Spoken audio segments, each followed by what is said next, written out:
Hi everyone. I'm still working on the autumn oak hat. It's a free pattern.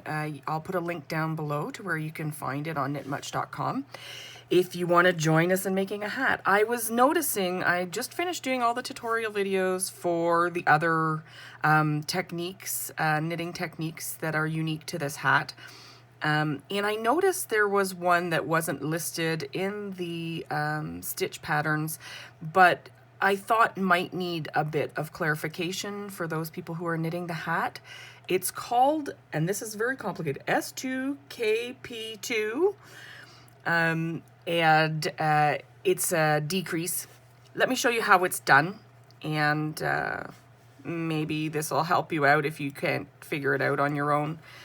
So what I want to do is, my first step is to slip these two as if I'm knitting them together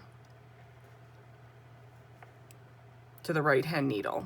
Then I knit the next stitch, and then I pass those two slip stitches over. It gives you a centered decrease. So I'm going to show that again. I'm going to slip these two as if I was going to knit them together to the right hand needle. I knit the next stitch, and then I pass these two slipped stitches over top of the needle, this stitch I just knit. Me speak good. Let me show it one more time. Let's see if I can do it without tripping over my tongue.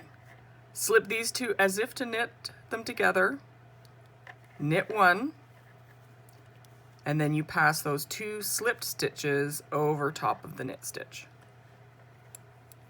for a centered decrease. I hope that was helpful.